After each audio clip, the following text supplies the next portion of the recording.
All right, Megan, I am so excited to talk to you about this topic today of self-esteem. And I know you have like a number of books out there and resources about this topic. And I know, well, first of all, I want to welcome you to this interview series and thank you for being Thank a you. guest on this. This is already such a powerful lineup. And I feel like having you in here to talk about, this this activity that kind of goes on in our minds and in our bodies that leaves us like on this hamster wheel of feeling like we're not enough. Like I need approval from others. I need to wait for that doggy treat, that pat on the back from others, or else I'm not good enough. And I feel like a lot of this audience doesn't even know that it's possible to break out of this, that there's an alternate reality we can create. So Megan, can you tell us a little bit more about who you are, what you do, and what motivates you to do all this work that you do? Yes, definitely. So, hi, thank you so much for having me. I'm excited to be here. So, I am a mental health therapist and I do a lot of work with helping people to build self esteem.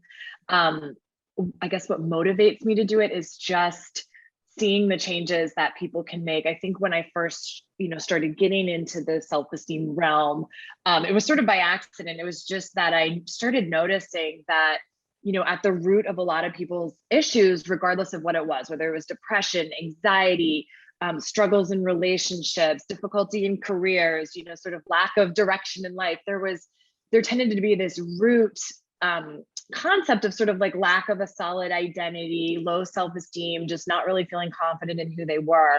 And I started, compiling resources for building self-esteem, started teaching building self-esteem workshops, and just really found that the same tools I was using, for building self-esteem was really helping clients across the board, regardless of whether or not self-esteem issues was something they identified with. Just really great tools to really help anyone kind of feel better and move forward in a positive way. Yeah, I know you work with women specifically, right? Like moms and also teenagers, and I think women specifically like feel this need. I have to sacrifice myself to, in order to Yeah. validate myself or to get that approval or that love. And can you tell us in your own words, Megan, what do you think like gets in the way for these women who are doing this sort of like martyr syndrome? Right, right. Yeah. So I also have a certification in perinatal mental health. So I work a lot with women that are going through pregnancy or dealing with stressors or mood and anxiety disorders postpartum. And, even for somebody who kind of identified with a healthy self esteem before pregnancy and postpartum, I see a lot of their self esteem sort of take a dip when they become a new mom, because I think it's just this whole new identity and it's really kind of shifting into this whole new role that you're doing for the first time. Or even if you're a mom of, a couple babies and then you have another one, it's still this kind of new transition and navigating the juggling act. And I think that's really hard. I think there's so much pressure for women in society to kind of have it all, do it all, wear all these different hats. And I think a lot of moms kind of get trapped in this place of like perfectionism and trying to do everything so perfectly and so well, and it's just not possible. I think there's a lot of like beating yourself up, especially with social media. There's so much comparison, so I think it's especially hard for women and for moms to kind of maintain this solid level of self-esteem. Mhm. Yeah, can you talk to us about like what are some of the specific things that new moms, and maybe just like moms, up and coming moms, like what are some of the specific struggles that you notice with this group? Yeah, I think there's a lot of questions around, am I doing it right? What ifs, or there's a lot of anxiety around, what if this happens? What if that happens? There's so much fear in terms of like, make sure you put the baby on their back, like don't have anything in the crib, watch out for choking hazards. So there's all these like warnings. And I think it just kind of increases the anxiety, and moms get so stuck in their head around all the questions about if they're a good enough mom, if baby is okay. Yeah. Oh yeah. Like I can imagine that's taken to another level, right? Especially because now it's like you have a whole other life, depending Hmm. on you. And I know you also focus on teens specifically. right? I think you have a whole Yeah, I teens. Yeah, so I've done a couple of books on building self-esteem specifically in the teen population, and we just kind of got into talking about one of the tools I use for building self-esteem. So let me dive into that and just kind of say up front, this is the same tool I use with almost every client I work with, male, female, mom, non-mom, teen, adult. But it's really this idea of monitoring your self-talk, monitoring what's going on in your internal dialogue. We all have this inner monologue that's just kind of going through our head all day long, giving us all kinds of messages. Sometimes it's really conscious and in our awareness, and sometimes it's more kind of subtle in the back of our brains. But it's everything mundane, from like, I need to pick up the groceries, Yeah. to, I need to do the laundry, to other things like self-criticism and beating ourselves up. One thing that we know from research is that our brains have a negativity bias. So we tend to kind of latch onto and remember the negatives more so than the positives. So our brain is constantly honing in on focusing on that self-talk messaging that tends to be kind of critical or kind of negative. So, for example, if you think back to experiences, from yesterday or from childhood or from whenever, you probably remember with greater detail some of the negative events that happened in your life, some of the more embarrassing moments, some of the mistakes you made.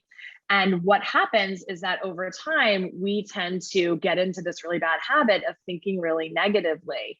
And so we're, magnifying our errors, we're minimizing the good things we are doing, and we just have this self-talk that's constantly beating ourselves up, constantly comparing ourselves. So in terms of like teenagers, what that looks like is like, am I cool enough? Am I popular enough? Like, why does she have a boyfriend and I don't? And is what I'm wearing okay?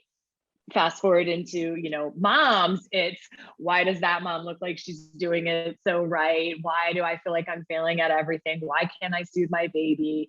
Why can't I juggle all of this? So it's that same sort of idea of what's going on in your inner dialogue is really contributing to how you're feeling, and to whether you're feeling confident or not.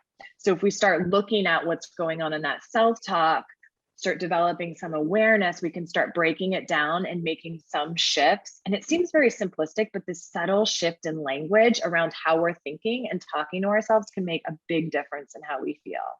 Yes. That was a big mouthful, but I hope that makes sense.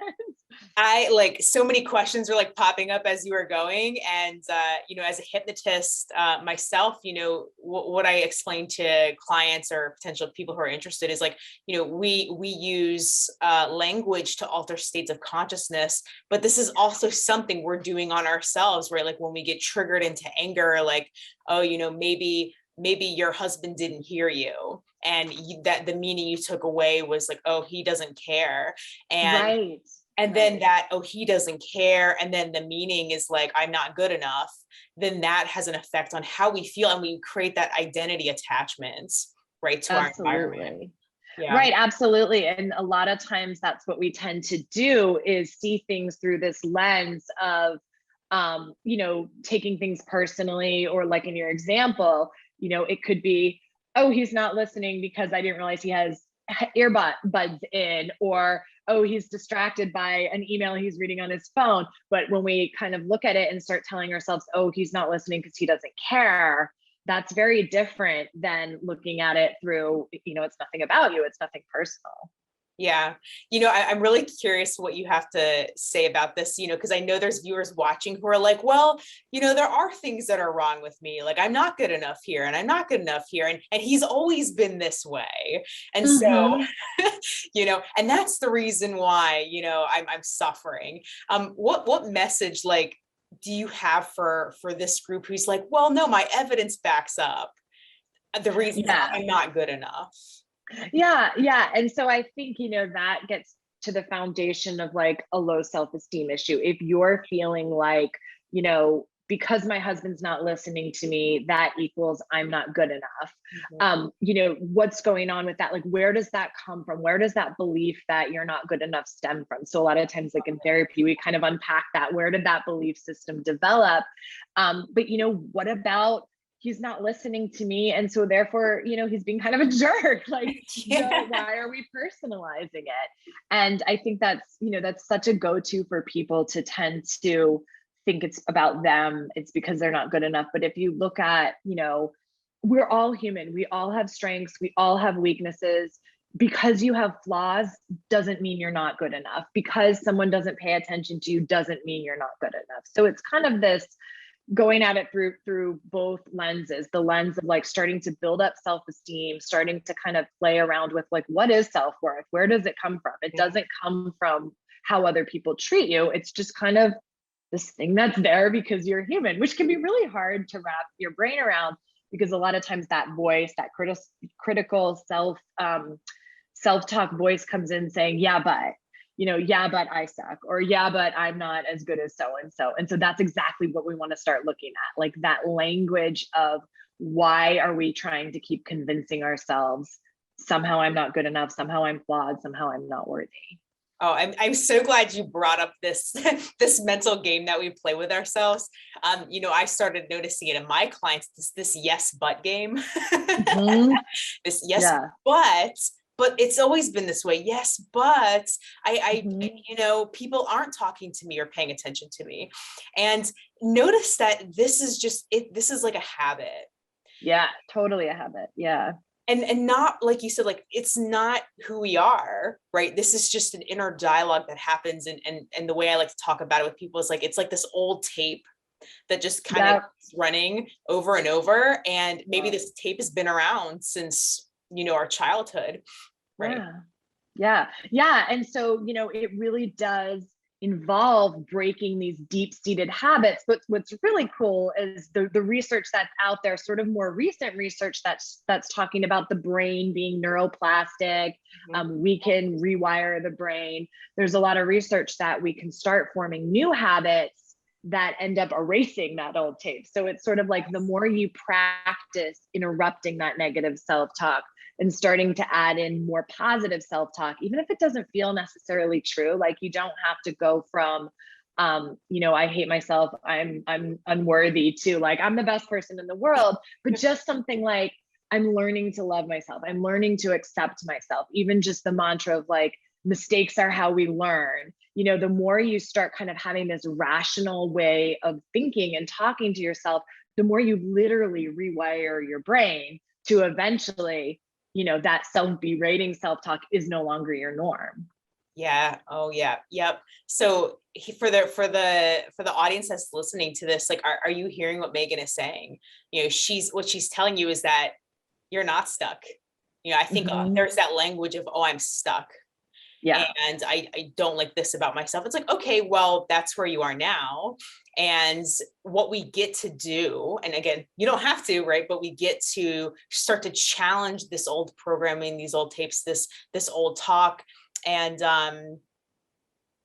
Megan, I'm really curious, because I know a lot of my clients struggle with this, and I'm sure a lot of other people out there have this question of like, okay, well, all of this stuff is going on. How do I tap into that part of me more? How do I hear that part of me more? Because like you said, a lot of this is going on unconsciously.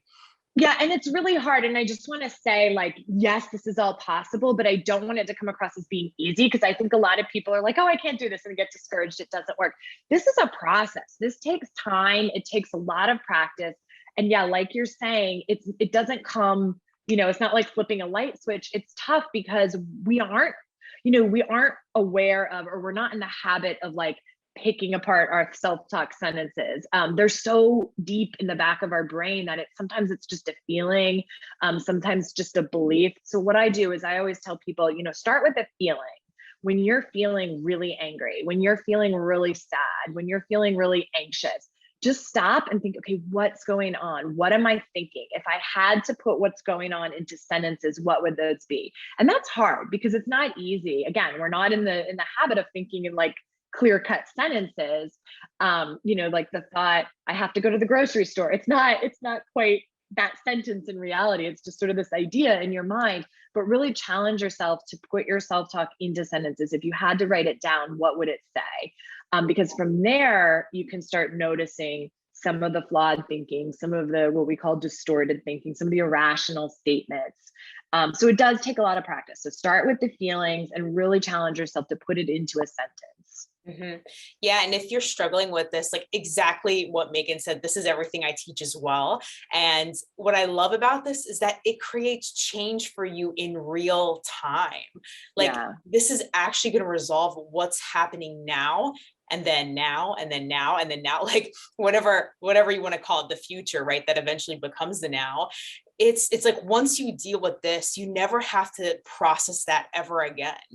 Now, it may show up in different forms, right? It may, if you're going through a process, it may turn from anger into sadness, right? There may be like a grieving process, but if and if you're struggling with this, what I find is a lot of people are avoiding the leaning in part, like the actual, like, it's more of like, okay, let me watch TV, or let me go yell at my spouse, or I'm going to go shut myself in my room. And this is all ways we avoid doing this work, right? Yeah. And that resistance is like part of the problem, because it's this, again, if you had to put it in a sentence, is this, yeah, but I don't deserve this, or yeah, but this isn't going to work for me, or, something like that. So if you're feeling like, I just can't do this, really kind of sit with it and explore, where does that come from? And it is this tool. It is something we need to use sort of ongoing, but it does really become life-changing. And I know for myself, like, after teaching this for like decades, and after, really learning all this stuff myself, I've gotten pretty good into the practice of doing it. And so sometimes I'll notice I'm just kind of repeating this affirmation to myself, like, I'm okay, I'm okay, I'm okay. And I stop and I'm like, wait, what's going on? Like, I didn't even realize that I started ruminating about, oh my God, I can't believe I said that thing that was so stupid, or I can't believe I did that, And so my mind immediately kicks into the calm myself down, calm myself down, calm myself down. So it really works. It just takes a lot of practice. Exactly. But like it's like learning to tie your shoe, right? It's just like building that new habit. And I noticed even myself in my recovery my journey as like a recovering people pleaser. I think a lot of this audience can relate to like, hey, I sacrifice myself and I expect to get things back. And maybe you don't know you're doing this, right? But you're trying to earn that love, earn that attention, earn that approval. And it's not what I heard you say earlier is that, you don't need that other person around to resolve it. If there's a problem, don't ignore it. Right. But it's like when that anger comes up, when that frustration comes up, like that's your responsibility first to resolve that wound. Right. Yeah. And I think, the reality is we can't change other people. We can only change ourselves and the way we think. And so back to that example about like my partner ignored me, you can't shake your partner until they listen to you, but you can decide for yourself, I am not going to take this personally. I'm not going to let this person's action determine my worth or make me feel less than or inferior or bad about myself. So that's a choice you can make to shift how you think. And that's really the only thing in your control. And a lot of times when you start making those changes, other people start shifting with you. And I know, Megan, you have a background in EMDR. Correct. And again, just another one of these tools to literally, like you're literally rewiring your body once you process it, once you allow that emotion to move in and move out finally. Like, can you tell us a little bit more about EMDR? I know something else called integral eye movement therapy, but I don't use it often. And I really want to hear like how can something like EMDR give us that change in real time and help us process maybe like what we're feeling that's stuck. Yeah. So we're just, I think science and research is making so many advances in just the past few decades around the brain and how it processes information. And I think we still don't totally understand it, but we're starting to understand more and more about how, memory is stored not just in our minds, but also physically in our body. And so there's so much going on when we have a traumatic experience or a disturbing experience. We're storing it at a cellular level, both physically and mentally. Like, for example, one of the common examples is a veteran, who is at war. If he comes back and he hears like a car engine backfire, a lot of times there's this, hypervigilance because your body remembers that, loud sound as a threat, gunfire. So what EMDR does is not just take the thinking memories, the things that we're able to verbalize, but also kind of gets into the body memories and helps us to process information. The way that I like to describe it is, if you have something traumatic or disturbing happen, imagine like a computer, right? Where you have lots of different folders, you have lots of different Word documents. A traumatic memory, it's almost like you stored that Word document in the wrong folder. And so what EMDR is, it kind of goes into the brain memories and reorganizes the files, like moves them back around into an order that helps you to no longer be triggered by different things. So it's a therapy tool we can use where the client will, just give little bits of information about whatever event is difficult for them. And it's called EMDR. It stands for eye movement desensitization and reprocessing. So it literally uses these back and forth eye movements. It doesn't have to be the eye movements. It can also be bilateral. It's bilateral stimulation. So kind of going left, right, left, right. We can also use tactile. So like holding on to these buzzers that vibrate left, right, or sounds where it beeps left, right, left, right. And there's something about this left, right, bilateral stimulation that gets the whole brain to kind of light up and become online so we can reprocess information. It's the same sort of thing that happens when you're sleeping and when you're dreaming. If you ever like open a kid's eyes when they're sleeping, you'll see that their eyes kind of move right, left, and that like REM sleep. So it's really tapping into that, body function that we all have to help us more quickly and effectively process information. Gosh, this is so incredible. Like I want to try it. And I think, there's just so many different tools to help create this change, to help build your self-esteem. I know where a lot of people and maybe some of the audience here can relate is like, we might say something like, okay, I want to build my self-esteem. And we kind of get paralyzed or stuck because you actually can't really build self-esteem, right? It's not like you can go find bricks and build it, right? And right. And it's like, I want to build confidence. It's like, okay, well, instead of trying to build that word confidence, or trying to build that phrase self-esteem, it's like, what actually is missing here? What are the tools? Right. You need the tools to do it. It's a great sort of concept, but it's very elusive unless, you're given step-by-step tools. Yeah. And so that's what I love doing, is teaching people some of the tools to get there. Yeah. And one thing I like to tell clients is like, go find a role model. Like who's someone you can look at who gives off this high self-esteem, or who gives off this confidence, and what are the qualities of, like the qualities of self-esteem. I know some of them are like your level of assertiveness, right? Your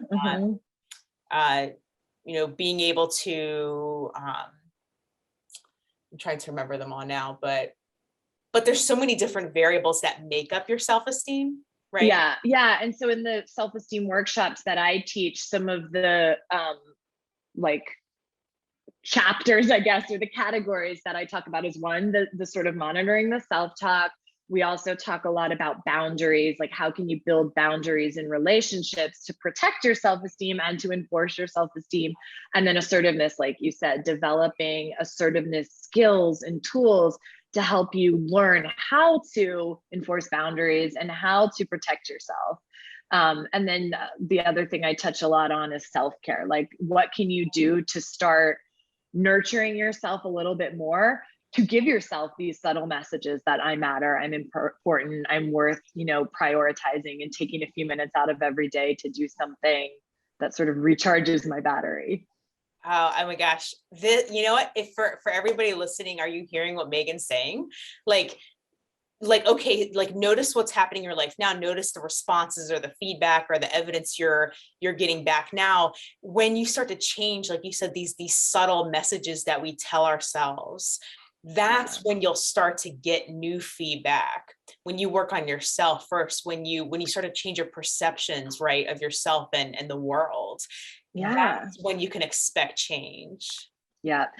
And I would challenge people to, sort of pause the recording here and just stop for a moment and sit with what's going on in my inner dialogue. Am I saying, yes, I'm ready to do this, I deserve, being my best self? Or are you saying, oh my gosh, this isn't for me. I can never get there. This isn't possible for me. So just starting, this is a great first step, and just noticing, what's that self-talk saying to you now? And if it's holding you back, how can you shift that a little bit and just say, okay, I'm opening to considering that maybe I can do this. Mm-hmm.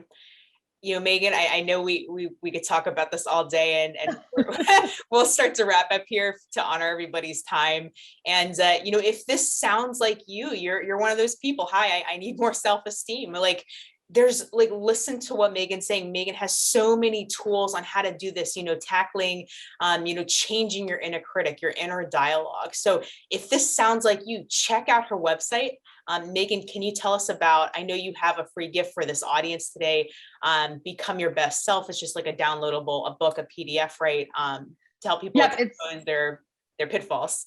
Yeah, it's a downloadable PDF. It talks about 8 common pitfalls that we get into that prevent us to feeling our best, to having healthy self-esteem, to creating depression, anxiety. And it really goes more into depth about some of the self-talk things we've been talking about. So kind of I alluded to, like, magnifying your weaknesses, minimizing your accomplishments. So things like that are in there, where you can explore it a little more in depth, and can kind of pinpoint which are the ones that really trip you up. Mm-hmm. Perfect. So what we'll do is the link below, click the link below to grab this free resource. It's free, and she has so many other resources on her website, other workshops coming up. I know you have a resource to help people relieve stress, and especially, if you're in this category, if you're an up and coming mom, if you are a mom and you're struggling with these self-defeating thoughts, like, this is the place to go. Go get this. Don't wait. It's not going to be up for long. So Megan, I want to thank you again for your time, and for sharing all these important insights. Like, this is truly life-changing work. We're talking real-time change here. We're not talking about sitting in therapy for 10 years, right? There's so many tools we can use to move forward right now, today. So go check out our stuff. Again, we'll put the link below. Click the link below to go get this free resource. And Megan, thank you so much for your insights. It's been such a pleasure having you here. I know, I love this stuff. We really could talk for hours. But yeah, I hope this gives people a good little stepping stone to getting into some of self-improvement and feeling their best. Absolutely. Thank you, Megan. All right, you're welcome. Thank you.